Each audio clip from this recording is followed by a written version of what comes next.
Feliz miércoles para todos, un gusto estar aquí de nuevo con ustedes. Esto es Voz Live, nuestra cita diaria de información y actualidad, completamente en vivo. Yo soy Raymond Azar, hoy por Verónica Silveri, y me pueden encontrar en redes sociales como @azarm en todas las plataformas digitales, hasta que la censura nos separe. Antes de empezar, por favor vaya, suscríbase a nuestro canal de YouTube, que es @VozMedia, comente, denos like, haga ese pulgar hacia arriba y comparta todo esto para que podamos llegar a muchas más personas como usted. También estamos en vivo en Facebook Live y en Rumble. El programa de hoy justamente llega con todo el apoyo de The One Coffee, un sabor sin igual directamente de las tierras de Guatemala. Cada taza cuenta su historia y cada bolsa ayuda a financiar proyectos comunitarios. The One Coffee, disfrútalo con propósito. Disponible ya en nuestra página de Voz Mercado. Bien, hoy tenemos un backup impresionante en la sala de la dirección técnica. Hay que reconocerlo. Bien, vamos a darle la bienvenida al nuevo integrante. Bien, por favor vayan, comenten, denle like, como dije anteriormente. Y para empezar y entrar en materia, la noticia de hoy sigue siendo Venezuela y la máxima presión militar de los Estados Unidos. Ayer en la reunión de gabinete, tanto Trump como Hayek y Marco Rubio dejaron claro que la guerra contra el narcotráfico no se detiene, va a seguir. Esto deja sin opciones al dictador de Venezuela. 11 buques de guerra estadounidenses, incluido el Gerald Ford, rodean ahora al país del Caribe, donde esta semana se llevó un ultimátum: o te vas o enfrentas una remoción militar. Después de una fallida llamada telefónica en la que Maduro pidió amnistía, nuevas elecciones y control militar, Trump se reúne un consenso internacional, mucha superioridad militar, sin duda alguna, y una clara estrategia de salida. Eso es lo que consiste para que se pueda instalar de alguna manera la oposición debidamente elegida en esas elecciones, o selecciones, mejor dicho, que se vieron en el año pasado, en julio. Sin embargo, los demócratas, que apoyaron todas las intervenciones militares desde Irak hasta Ucrania, de repente hoy son pacifistas. Cuando Trump apunta amenazas reales contra quienes están atentando contra los estadounidenses, los demócratas prefieren hacer de lado y se ponen del lado del cartel de los soles. El Washington Post inventa acusaciones de crímenes de guerra sobre ataques a barcos cargados de droga, mientras los senadores les dicen a los soldados que desobedezcan las órdenes del presidente. Parece que incluso los mismos demócratas lloran la tragedia del Titanic. No se oponen a la guerra, se oponen a Trump. ¿Gane una guerra realmente o no? Es lo que a ellos les interesa, oponerse a Trump. El cálculo es brutal, pero claro, Maduro controla todo el flujo de cocaína y mata más estadounidenses que cualquier organización terrorista jamás vista. Cada día permanece más el poder del narcotráfico en todas las costas de este país y peligrando las vidas de los estadounidenses. Trump le da hasta Navidad para que se vaya voluntariamente. ¡Qué regalo! Después de eso, las operaciones especiales hacen lo que hacen las guerras contra las drogas. Hay que eliminar la fuente. Así de sencillo. Bien. Por otra parte, que esto es lo más desconcertante de todo, ¿no? El senador Chuck Schumer, quien se ha transformado literalmente en el nuevo defensor de la dictadura venezolana, declaró ayer en CNN que que harían lo necesario para evitar los ataques dentro de Venezuela. Y a esta ola también se unió Hakeem Jeffries, ustedes saben, el Obama de Brooklyn, ese que fue a pedir dinero a Jeffrey Epstein después de ser condenado. Bueno, justamente los dos representantes de la minoría del Congreso dijeron esto. Quiero preguntarle sobre la reunión de hoy en la Oficina Oval sobre una posible acción militar contra Venezuela. Usted ha advertido que los senadores forzarán otra votación bajo la Ley de Poderes de Guerra para bloquear la acción militar en Venezuela si Trump toma medidas adicionales. ¿Tiene noticias privadas de algún senador republicano que pueda estar preocupado por la acción militar contra Venezuela? Les contaré más. Primero, el proyecto de ley es bipartidista. Somos Rand Paul, Tim Kaine, yo mismo y creo que ahora también el senador Schiff. Y estamos escuchando en este ámbito que hay muchos republicanos preocupados. Francamente, hay republicanos que no confían en Exet ni en lo que está sucediendo allí. Y así lo estamos viendo. Algunos de nuestros republicanos clave, que son halcones en defensa, están realmente preocupados por lo que la administración está haciendo tanto en el Caribe como en Venezuela. La Casa Blanca miente, pero no es de extrañar, ya que mienten para ganarse la vida y el pueblo estadounidense lo sabe. Tengo entendido que Pete Hegseth, el supuesto secretario de Defensa, estuvo totalmente involucrado. Creo que incluso lo reconoció recientemente, porque los hechos son indiscutibles. Así que la cuestión que tenemos ante nosotros, y creo que habrá investigaciones bipartidistas tanto en la Cámara de Representantes como en el Senado, para determinar si se cometieron crímenes de guerra y si se violaron las leyes estadounidenses, el derecho internacional o ambas. Ya se ha violado. Lo que se debería investigar es en realidad cuáles fueron los nexos con otras personas, sobre todo con el Partido Demócrata, ¿no? Por eso es que nosotros aquí llegamos y abrimos nuestra primera encuesta, producción. ¿Cree usted que los representantes demócratas velan por los intereses de los Estados Unidos o son aliados de Nicolás Maduro? Ahí tendrán las dos opciones de velan por los intereses de los americanos o son cómplices de la dictadura venezolana. Pero ¿cuál es la realidad? Cualquier cosa que el presidente Trump esté planeando hacerle al dictador venezolano, lo hará sin la autorización explícita del Congreso. Es lo que algunos desearían o desearían incluso lo contrario. Pero es que es innecesaria. Quienes hayan leído y estudiado los principales precedentes sobre el alcance de las facultades de todos los presidentes en materia de asuntos exteriores, según el artículo 2 de la Constitución, deberían saber que tales acciones presumirán o se presumirán constitucionales a menos de que se demuestre lo contrario. Mediante un juicio político, que ya con Trump hemos estado acostumbrados durante su primer mandato, y obviamente con una sentencia de la Corte Suprema. Ninguna de las dos cosas es probable, ya que el orden constitucional del país se hizo realidad sobre el poder presidencial hace décadas, incluso hace siglos. Trump tiene el mismo poder, ese inmenso poder. Para no irnos tan lejos y hablar de Jefferson y Luisiana, podemos tomar el ejemplo de Barack Obama, el poder que tuvo Obama aproximadamente con 540 ataques con drones y su guerra en Libia, sumándole la cacería de Osama Bin Laden y el principio del fin de ISIS. Al igual que el presidente Clinton, por otro lado, donde ordenó al ejército estadounidense participar en la guerra de Bosnia en 1994 y en la guerra de Serbia en 1999. Con lo de hoy no hay absolutamente nada diferente. Ya el mundo lo ha visto, nosotros lo hemos visto.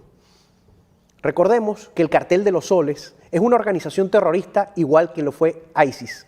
Ayer, justamente, el Pentágono informó que estaban preparados para una era post-Maduro. Kingsley, if Nicolas Maduro leaves Venezuela today, what role will the Department of War have in a post-Maduro Venezuela? And describe the process the administration will use to determine whether or not current members of the Venezuelan military or Venezuelan government have a role in a post-Maduro Venezuela. Thanks for the question. So the department has a contingency plan for everything. We are a planning organization.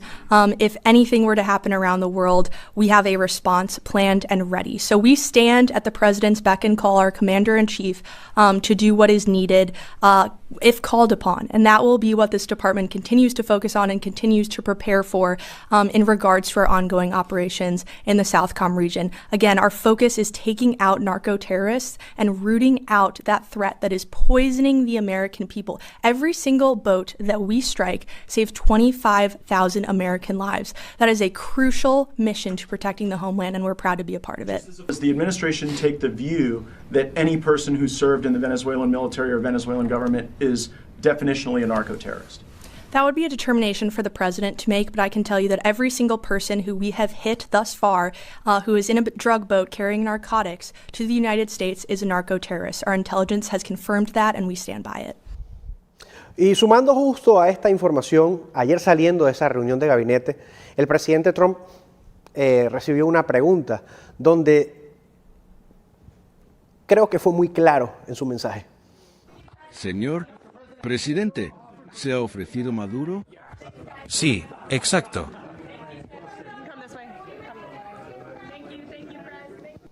Esa es, como saben, es evidente la noticia más importante del día. Sin embargo, hay más, pero todo eso lo tenemos en nuestra redacción de Voz.us, donde hacemos contacto inmediatamente con nuestro compañero Santi Hospital. Santi, ¿cómo estás? ¡Feliz miércoles! Feliz miércoles, Raymond, así es. Hay más, hay mucho más. Un saludo para ti, para nuestro equipo y por supuesto para toda la audiencia. Abrimos sí, hoy parece que tenemos, disculpa que te interrumpa, pero parece que tenemos muchas noticias el día de hoy, así que por favor, nutra a nuestra audiencia con lo que pueden encontrar en nuestro portal web. Tenemos muchísimas, vamos a hablar solo de algunas, pero por supuesto a todo el que quiera informarse más, Voz.us, ahí están todos nuestros artículos, todas nuestras opiniones, todas nuestras investigaciones. Abrimos hoy nuestra cover, esa primera imagen que va a ver cuando abre nuestra portada, con la victoria republicana en Tennessee. El republicano Matt Van Epps ganó unas reñidas elecciones especiales en Tennessee y por tanto ocupará el escaño en el Congreso que Mark Green dejó vacante en el verano. Trump, que había arrojado su apoyo detrás del candidato del GOP, describió el resultado como una gran victoria. El flamante congresista, por su parte, celebró la victoria agradeciendo al presidente Trump en una muestra explícita de fidelidad. Aseguró que el Partido Republicano es el partido de Trump y que él está orgulloso de formar parte de él. Ahora, Raymond, una peculiaridad de estas elecciones. En el Partido Republicano decía están festejando. Resulta que en el Partido Demócrata también. ¿Por qué? Porque más allá de la victoria republicana, los demócratas están mirando la diferencia entre ambos candidatos. Esta diferencia se redujo 12 puntos con respecto a las pasadas elecciones para el mismo escaño en el Congreso. Este es un distrito, recordemos, fuertemente republicano. Aquí Trump ganó las elecciones presidenciales por 22 puntos. Los demócratas leen este acercamiento, aunque insuficiente para ganar las elecciones, como un signo positivo de cara al futuro. Sobre todo si lo combinan con los resultados del 4N, aquellas elecciones en noviembre en las que el Partido Azul ganó múltiples contiendas en el país, incluyendo la alcaldía de Nueva York y las gobernaciones de Virginia y Nueva Jersey. La propia candidata derrotada, Austin Bain, quien se presentaba como una progresista sin complejos, dijo Raymond que la jornada electoral representó un nuevo comienzo. El presidente del Comité Nacional Demócrata, Ken Martin, por su parte, dijo que los republicanos debían estar, y cito literalmente, temblando de miedo. Raymond. Bueno, ellos ahorita cualquier cosa que vean lo ven como algo positivo, ¿no? Entonces hay que dejarlos disfrutar de lo que tienen y ver en realidad qué va a escoger el votante estadounidense en las midterms.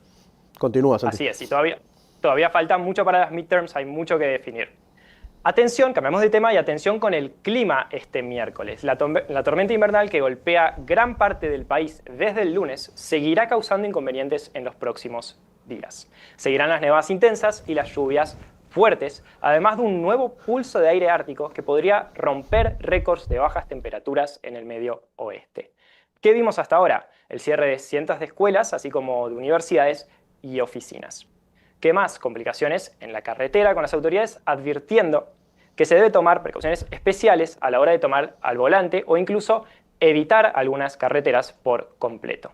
Se han reportado choques y atascos e incluso en Missouri se reportó la muerte de un conductor de 21 años cuando su coche se salió de la carretera. La tormenta podría acumular cerca de 30 centímetros 30 centímetros de nieve acompañada con vientos y lluvias intensas. Eso en estados como Pensilvania, Nueva York, Maine y Massachusetts. Mirando hacia el fin de semana, el Servicio Meteorológico indicó que gran parte del centro y el este del país seguirán sufriendo temperaturas más bajas de lo normal. Para más detalles de las zonas afectadas, los invito a visitar nuestra web y además, por supuesto, a consultar y prestar atención a los avisos de su rama local del Servicio Meteorológico Nacional, así como los avisos de las autoridades estatales y locales. Y hablando del clima, nos vamos a Asia. Se registraron allí más de 1.500 muertos por unas inundaciones históricas. Los países más afectados son Indonesia y Sri Lanka. Esta cifra de 1.500 muertos probablemente siga escalando en las próximas horas, lamentablemente, Raymond. ¿Por qué? Porque sigue habiendo un gran número de desaparecidos y de personas aisladas por esta crecida de las aguas. El gobierno de Sri Lanka pidió ayuda internacional y está incluso usando helicópteros militares para intentar llegar a estas personas que se encuentran aisladas. Peor aún, incluso en las zonas donde el agua ha bajado, las organizaciones de asistencia advierten de escasez de alimentos y condiciones precarias. El presidente de Sri Lanka, recordemos el país más afectado, aseguró incluso que las inundaciones son el mayor y más difícil desastre natural en la historia del país. Las inundaciones, como venimos contando en nuestra web y también aquí en Voz Live, son el resultado de unas lluvias torrenciales que comenzaron la semana pasada. Y todavía en agenda internacional nos movemos de Asia a Europa. El secretario de Estado, Marco Rubio, aseguró que es el momento ideal para llegar a un acuerdo que ponga fin a la invasión Rusia de Ucrania. Rubio destacó el papel mediador de Estados Unidos. Somos, dijo, los únicos en el mundo que podemos salvar la brecha entre ambas partes.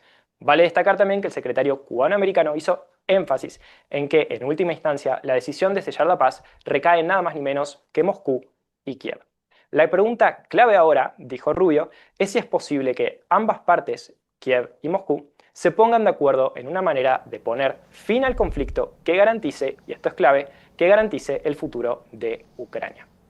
Por su parte, el Kremlin destacó que todavía no se resolvió uno de los puntos que considera clave, que es el futuro de los territorios ocupados. Rusia ocupa el 19% del territorio ucraniano, esto según cálculos de AFP.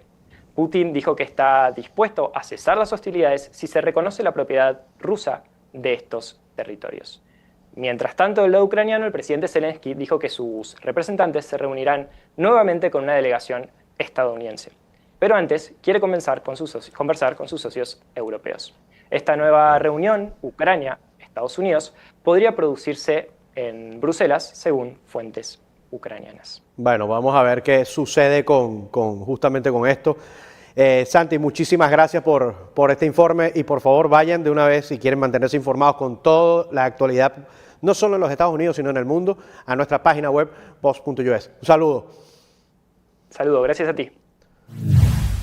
Bueno, me informan que ya mi invitado está en línea, pero antes de darle la bienvenida, hay una noticia que está, vamos a decir, preocupando a todas las personas que se han naturalizado o que están bajo algún proceso migratorio.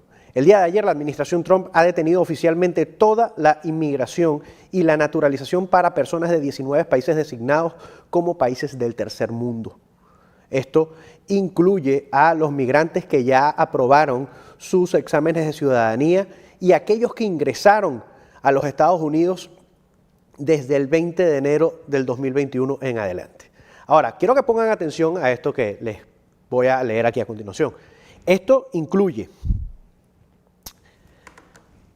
que se suspenden todas las solicitudes de asilo del formulario I-589 independientemente del país de nacionalidad en espera de revisión exhaustiva. Se suspenden todas las solicitudes de beneficios pendientes para extranjeros de 19 países de alto riesgo. Se hará una revisión exhaustiva de todos los beneficios aprobados para extranjeros de aquellos países que ingresaron después del 20 de enero de 2021. Los 19 países son Afganistán, Birmania, Burundi, Chad, Cuba, Guinea Ecuatorial, Eritrea, Haití, Irán, Laos, Libia, República del Congo, Sierra Leona, Somalia, Sudán, el Togo, Venezuela y Yemen.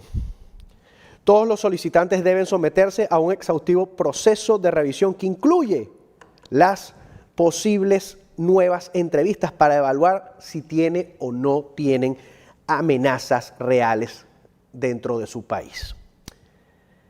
Esto ha levantado todo tipo de alarmas. Obviamente ya hay abogados trabajando en esto para entender un poco más la situación. Y si usted está en algún proceso migratorio, es recomendable que busque un abogado. Bien, vamos a darle la bienvenida a nuestra invitada de hoy, Gabriela Peroso, periodista y analista. ¿Cómo estás, Gabriela? Hola, Raymond. Como siempre, un placer estar aquí. Bueno, esto no estaba en lo que íbamos a hablar, pero quiero pedirte tu opinión sobre esto, porque ¿crees que esta decisión pueda afectar de alguna manera en las elecciones de medio término, por lo menos con el voto hispano, a los republicanos? Bueno, no sé hasta cuándo se mantenga esta medida, porque el tema, Raymond, es que hay una realidad. El sistema migratorio de Estados Unidos no tiene la capacidad actual de hacer una revisión tan exhaustiva y tan general. Estamos hablando de 19 países. Estamos hablando de algunos procesos que se van dando de manera natural a medida que los lapsos se van cumpliendo. Por ejemplo, alguien casado con un ciudadano americano que tenga que esperar los 3 años y aplicar por ciudadanía, y tantos otros procesos que entran en esa revisión y que paralizan absolutamente todo. Hay personas que lo hicieron correctamente, que hicieron sus procedimientos desde sus países o cumplieron todos los lapsos acá y están entrando en este paquete y se paraliza absolutamente todo. Yo entiendo el tema de la revisión de los asilos políticos, incluso es doloroso porque hay una deuda pendiente con un gran número de, por ejemplo, venezolanos. Muchos de ellos merecían el asilo político, pero con todo este pastel que se armó con la administración Biden, veíamos a chilenos, por ejemplo, pidiendo asilo político cuando ni siquiera eran calificados o no entraban dentro de lo que realmente se describe como asilo político, por poner un ejemplo genérico. Pero ya había un caos en el sistema, ya el sistema tenía que responder y eso es absolutamente necesario. Estoy totalmente de acuerdo que esas revisiones se hagan, pero hacer medidas tan amplias que adicionalmente afectan a ciudadanos que siempre lo hicieron bien, yo creo que no son correctas o no es la manera de abordar todo este asunto. Y esto, si se alarga por tanto tiempo, podría afectar o no, porque al fin de cuentas los ciudadanos americanos son los que votan en esas elecciones de medio término. Sería de manera indirecta de que, bueno, tú como ciudadano tienes un familiar que está afectado en este aspecto, pero más allá de las elecciones es una afectación general que puede crecer de 19 países a 30 países más. Yo creo que es demasiado genérico y Estados Unidos no tiene la capacidad de abordarlo.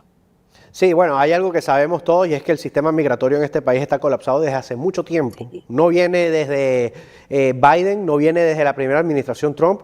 El colapso general empezó justamente con la administración de Obama y eso hay que tenerlo en cuenta.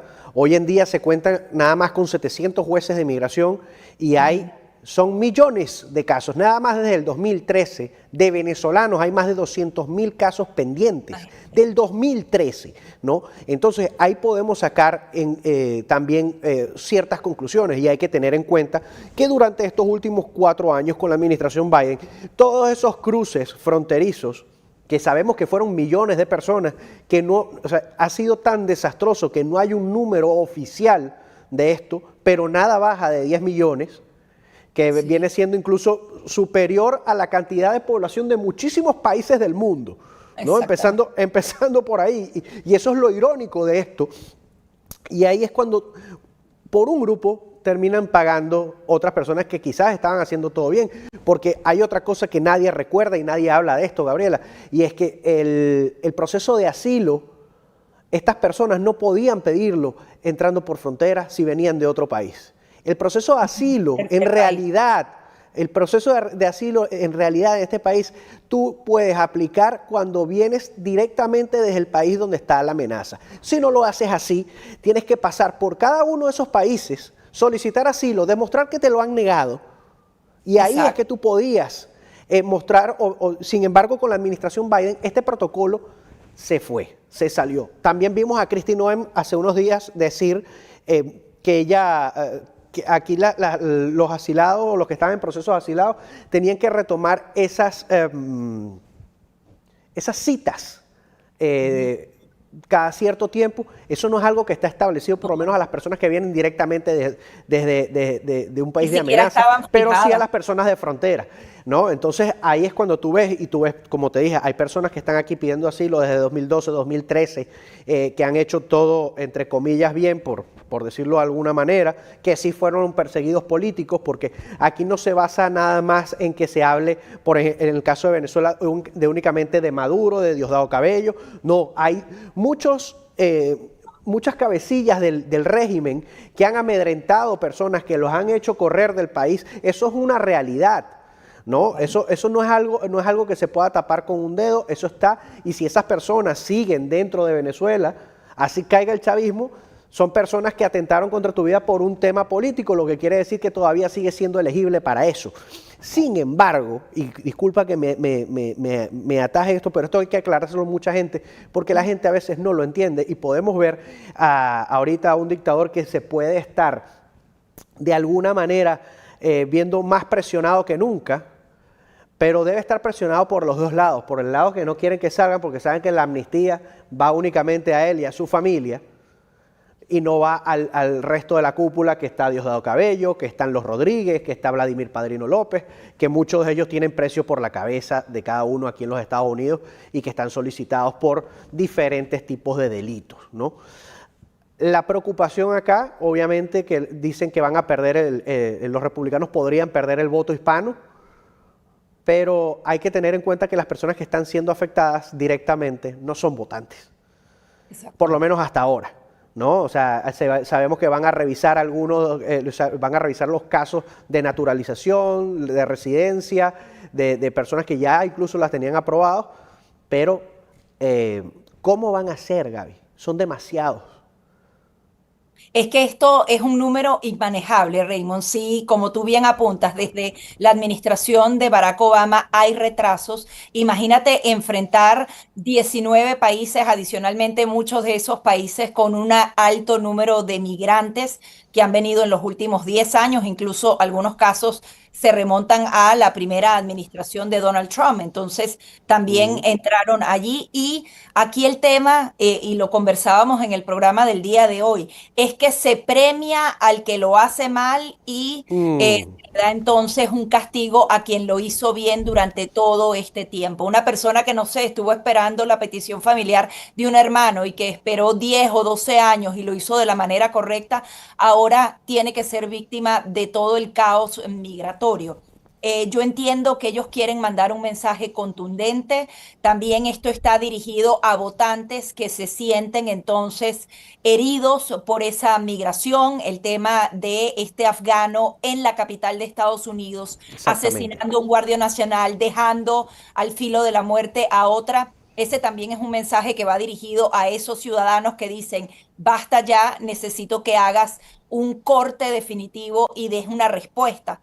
Eso también obedece a eso y podría entonces favorecer el voto del otro lado. Yo sí creo que tienen que manejar mejor todo ese tema, porque incluso esto se les revierte ya por un tema que se podría interpretar como ineficiencia, podríamos decirlo, cuando esto comience a convertirse en un embudo y haya una presión significativa. Yo sí creo que, por ejemplo, podían pausar el tema de las visas para que otros nuevos no lleguen, pero dejar en un limbo a una cantidad de personas que quizás, por ejemplo, tienen que renovar su permiso de trabajo, que los vas a obligar a que trabajen de manera ilegal, porque todos los procesos que tienen que ver con ellos están paralizados. ¿Por cuánto tiempo puedes tú mantener esa eficiencia para que eso efectivamente se haga cuando sea alguien que lo ha hecho correcto, que se lo trajo una compañía? O sea, hay tantos casos distintos. Entonces, adicionalmente, creo que ellos tienen que manejar comunicacionalmente y explicar muy bien lo que se quiere. Yo he ido a varios programas y siempre dicen, no, se trata de la campaña la campaña antimigrantes del presidente Donald Trump. No, su campaña es anti-migración ilegal en Estados Unidos y esa diferencia hay que hacerla y ellos no necesariamente se han preocupado, Raymond, por establecer que es así y explicárselo al público hispano. Entonces, No, pero yo no, creo que es que no es solo acerca eso, de la Gaby, que también hay un tema cultural que cae o recae sobre la población hispana, y creo que nos puedo tomar como ejemplo a los venezolanos, como eso, que muchos creen que tienen que ser ayudados porque sí, ¿no? Y eso Exacto. tampoco es así, ¿no? El estatus temporal de protección temporal lo dice su título, temporal. El que estaba abrazándose a un TPS y no buscó soluciones alternas, pecó de irresponsable. Y sonará muy crudo lo que estoy diciendo, porque yo soy venezolano, yo tengo años en este país, etcétera, ¿no? Pero cuando se trata de tu futuro, y eso es lo que ha pecado mucha parte de la gente que han estado en estos procesos, es dejarlos así. Pensaron que esto iba a ser como los de El Salvador, de que nunca los iban a sacar, de que tenían 18 años con un TPS por un huracán. Imagínense eso, ¿no? 18 años con un TPS por un huracán. Y aquí es donde va el otro tema.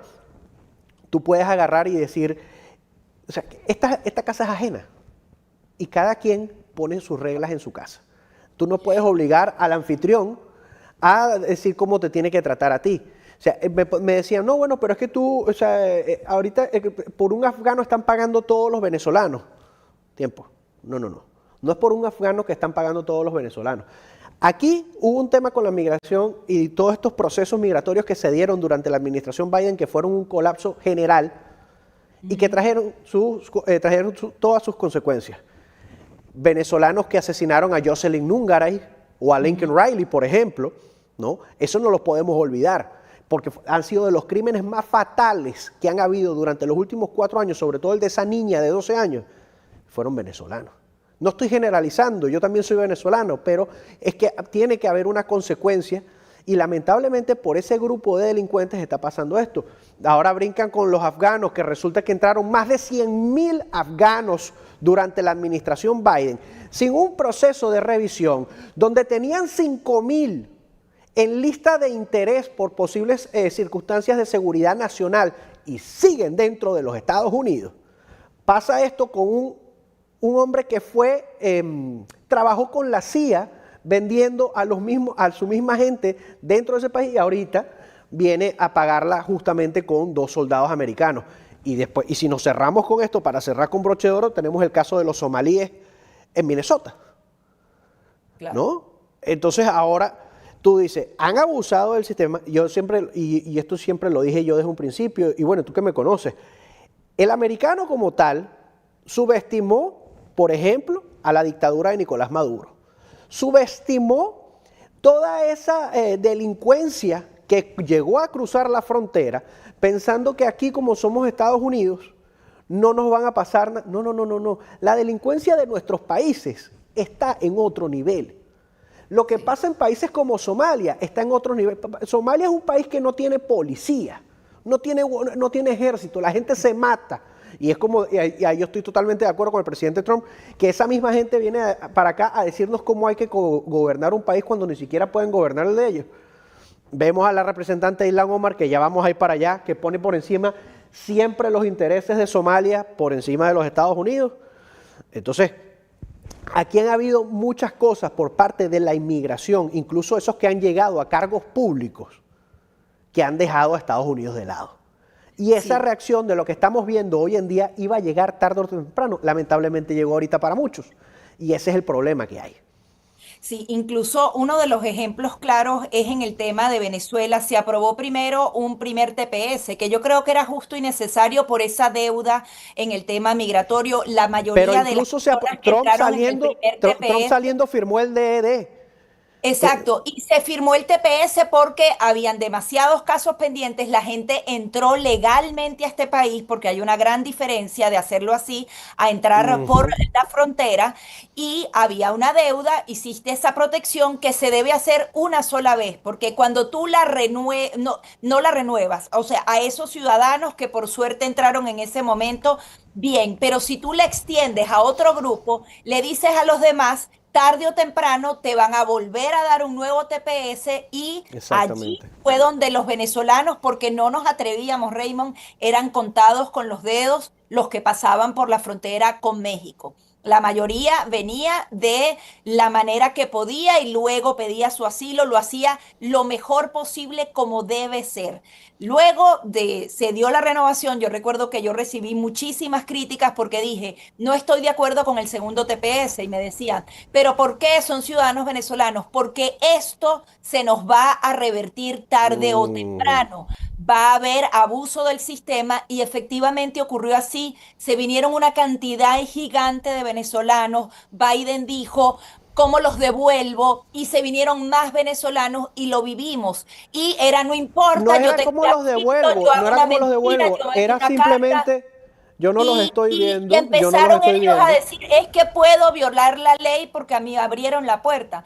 Y lo saben, y yo sé que es doloroso decirlo, pero los venezolanos saben que hay muchísimas personas que se han inventado el asilo político de la manera más descarada y eso no debe ser, eso no es correcto. Entonces había una diferenciación entre el primer TPS y el segundo. Por ejemplo, en el caso del paro humanitario, ahí sí critico que fue la administración la que le dio paso a esas personas y le dio Claro. legalidad. Ellos no son culpables, pero cuando se vencía, tal y como Joe Biden fue el que lo retiró, no Donald Trump, lamentablemente no se renovó y tenía Eso hay que destacarlo, porque la gente piensa que fue la administración Trump que revocó el fue paro Biden. humanitario. Biden fue el que le cerró el paro humanitario. Es así.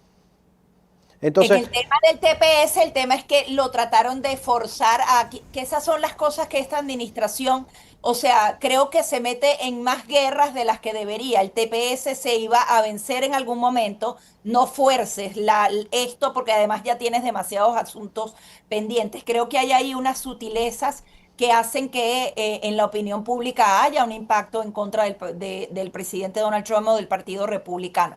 Pero independientemente de esto, todo este rollo hay que arreglarlo, Raymond, pero adicionalmente se tienen que tomar las medidas de manera consciente, hasta donde yo tengo capacidad de, porque dejar a los ciudadanos de 19 países en un limbo tampoco creo que es la decisión correcta. sí, vamos a ver cuáles son las medidas que toma la administración y en realidad cuál va a ser la eficacia para empezar a revisar de manera Ajá. expedita o exhaustiva, mejor dicho, porque cuando tú mezclas las dos Claro, palabras, es que no puedes eso ponerlas, no, son contradictorias. sí, no va, ¿no? Entonces, ese es el gran detalle que tenemos acá.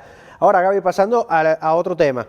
Hay un esfuerzo gigantesco por parte de la prensa liberal, influencers de izquierda, que quieren vender de que el presidente Trump no está en condiciones cognitivas para ejercer la presidencia. Ay, Dios mío. Esos mismos que eran los que también decían que Biden podía correr a una reelección y que su salud estaba fantástica, ¿no? La prensa liberal tampoco ha sido la única, ni los influencers tampoco. Hoy en día incluso vemos a médicos que decían que Biden estaba en óptimas condiciones, pero que Trump no lo está. Y te voy a poner el ejemplo de lo que es el doctor Bim Gupta. Por favor, producción. Cardiovascularmente, está en excelente forma. Soy neumólogo. Veo esto constantemente en octogenarios. Creo que, de hecho, funciona bastante bien como oxigenador y mantiene ese ritmo. Y, como saben, esta es una conversación subjetiva, de que ofrece su opinión. Puedo decirles lo que veo en mi propia clínica y lo que veo clínicamente. Creo que Joe Biden está bastante robusto en comparación con lo que vemos en el envejecimiento normal a los 81 años. Pero es evidente que hay un deterioro cognitivo relacionado con la edad. Es obvio. Su respuesta a un desmayo en el despacho Oval, pero transmitieron que no mostró ningún signo de preocupación. Realmente no hizo nada. Reaccionó con lentitud, y esa lentitud y fatiga se ven cada vez más en estos eventos públicos. Así que eso es 1 a 2. Está muy confundido. 3. A veces murmura cosas sin sentido cuando le preguntan en la sala de prensa del despacho Oval. Así que todas estas cosas cuando conoces esta constelación, de él siendo el mismo.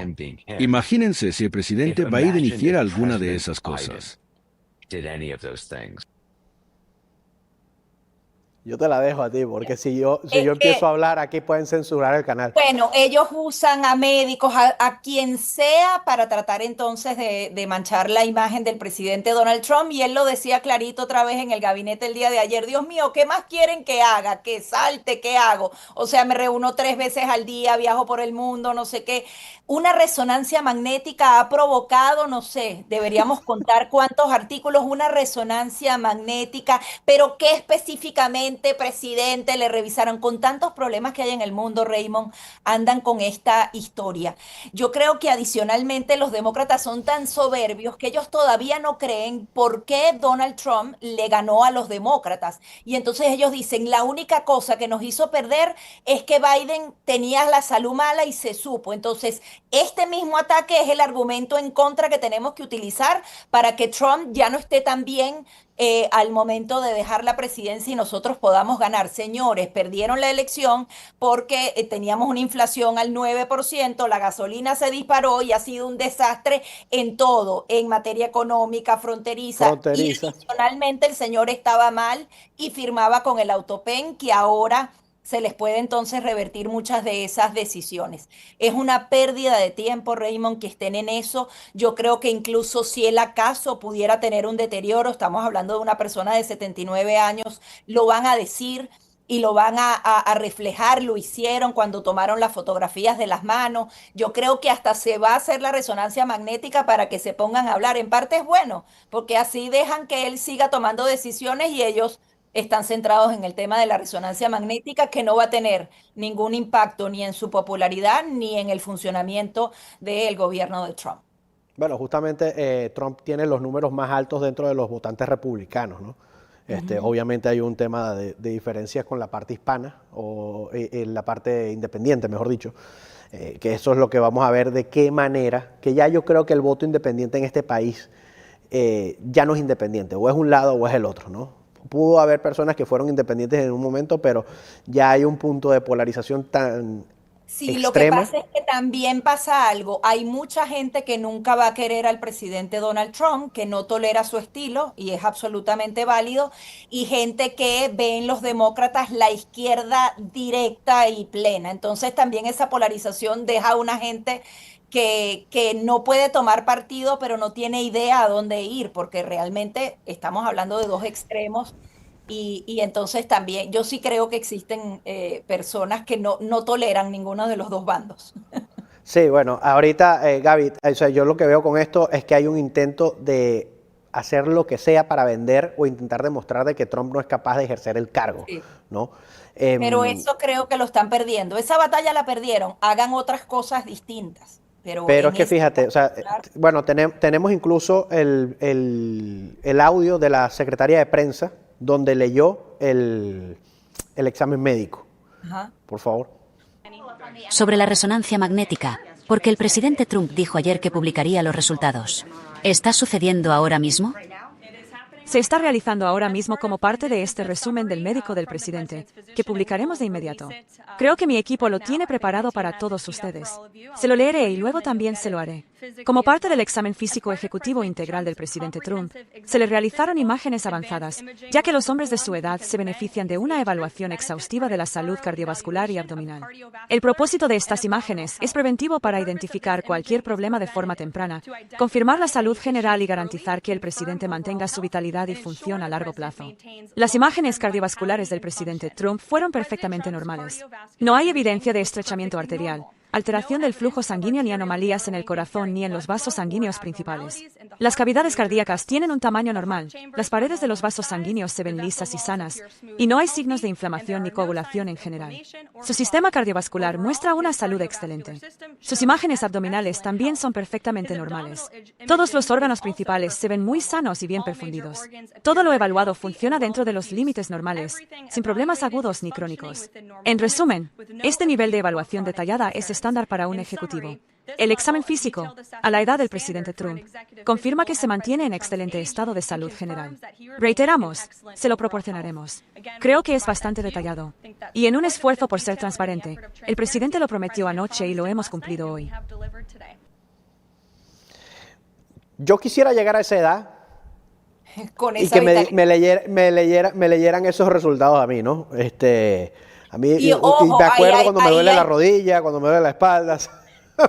aquí deberían los medios de comunicación tratar de entender por qué no se hicieron exámenes exhaustivos para determinar el cáncer de Joe Biden. Lo anunciaron en mayo, luego justo de dejar la presidencia, un cáncer agresivo, lamentablemente alojado en los huesos. Eso es muy doloroso. Cualquier presidente no debería pasar por esto. ¿Por qué no se hacían esos exámenes? Incluso les preguntaban y decían que no, que eso no se hacía. Si se lo hace un ciudadano común, ¿por qué no se lo hacían al presidente Joe Biden? Bueno, es que Se una de las escondieron excusas la de culpa. las excusas que dieron es que eran exámenes muy costosos. Imagínate O tú. sea, tú me estás diciendo que, o sea, y Entonces eso vamos a salió en poner en MSNBC. riesgo la presidencia de Estados Unidos por algo costoso. Costoso Bueno, por los eso es que viajes la que gente, tuvo 100 y pico de días de vacaciones cada año. Eso sí era costoso. Mientras él 41% estaba ahí en la playa. de su mandato lo pasó de Eso. vacaciones. Por eso es que nosotros abrimos la segunda encuesta, producción. Si cree usted que Trump está en óptimas condiciones para ejercer las funciones de la presidencia, ¿sí o no? Por último, hay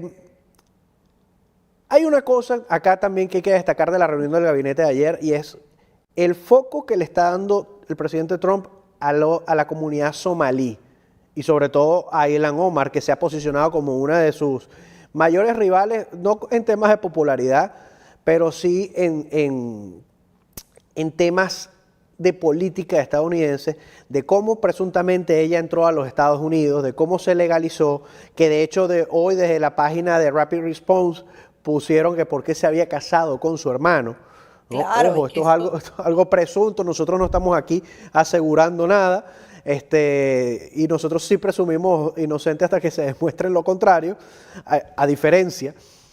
¿Y tú crees que esto pique más allá con la comunidad somalí? Porque ya también vimos al alcalde de Minneapolis, Jacob Frey, defendiendo a su comunidad a la cual él estaba haciendo campaña en su idioma, no en inglés.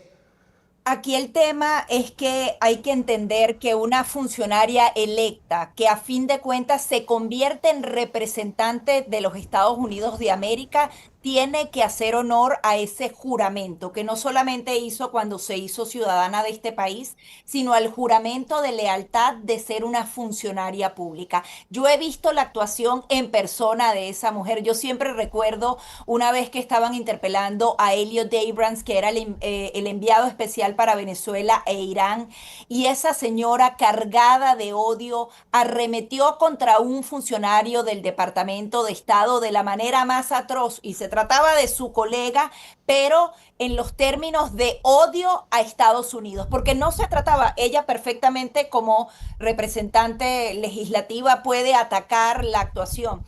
Ella hablaba en contra de acciones que había decidido Estados Unidos de América en dos administraciones con dos partidos políticos distintos. Ella es una persona que odia lo que representa y eso no lo puede seguir permitiendo Estados Unidos. No hay otra nación, eso no lo vas a ver tú en Rusia, en China. En Europa, bueno, lo estamos comenzando a ver en algunos casos, cómo ella puede ser legisladora de una nación a la que odia, de una cultura a la que desprecia, a la que todos los días más bien hace el honor contrario. Por eso es que se tiene que revisar y adicionalmente, si la mujer se casó con su hermano, yo sí creo que esto va hasta las últimas consecuencias, Raymond. No sé si específicamente para los somalíes, pero sí en el caso particular de ella, porque eso sería un fraude descomunal. O es que en su país se pueden casar con su hermano, lo van a justificar de esa manera. O sea, no lo puedo entender, pero aquí hay que poner frenos a la cara de Estados Unidos, tiene que representar los valores de Estados Unidos y punto. Así además lo establece nuestra Constitución. Bueno, mientras estemos en horario infantil, yo voy a aguantarme mis comentarios y por eso los invito este domingo a ver mi podcast, que es un poco más, más sin filtro de lo que podemos hablar acá. Voy a leer, antes de que te vayas, Gaby, los resultados de las encuestas. La primera fue que si pensaban que los representantes demócratas estaban velando por los intereses de los Estados Unidos o de Nicolás Maduro. Y el 89% de nuestra audiencia ha votado que están velando por los intereses del narcodictador de Venezuela. Bueno, y Por ahora último, los medios lo pintan lleno de manifestaciones, CNN, multitudinarias manifestaciones a favor de Maduro y grandes fotografías en el New York Times bañado de pueblo con ese video. Sabemos todas esas personas que están obligadas ahí. Esa es la nueva narrativa. El hombre tiene al pueblo de su lado. No solo eso, porque esto se repitió con Noriega, pero Gaby, te voy a decir algo, porque eso lo escuché en estos días, y Venezuela es el claro ejemplo. Cuando el Imperio Romano estaba cayendo, lo que hacían era meter a la población en un circo. Y la gente que estaba allá adentro no tenía ni idea de lo que estaba pasando afuera. Y una vez que salieron, se encontraron con que el imperio había caído.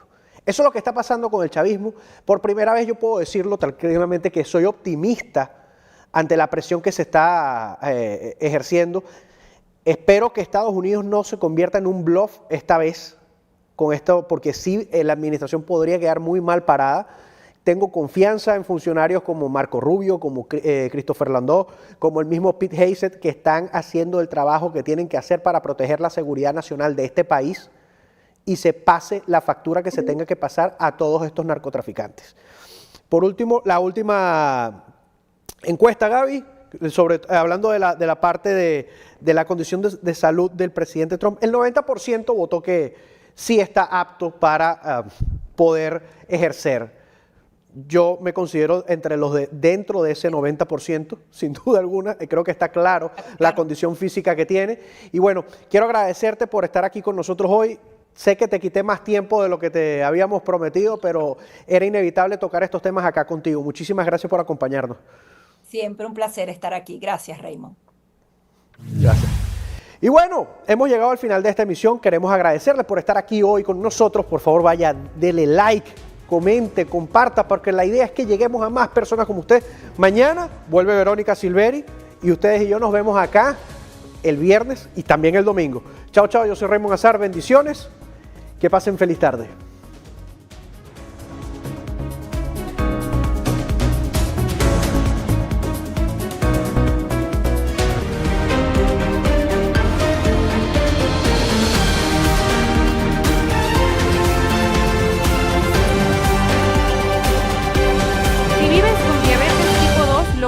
Que necesitas es otra factura costosa. Con Voz Salud tienes atención médica ilimitada, laboratorios con descuento y medicamentos gratis, incluyendo insulina, para que puedas cuidar tu salud sin afectar tu bolsillo. Todo desde solo $1 al día. Visita salud.voz.us y toma el control de tu salud.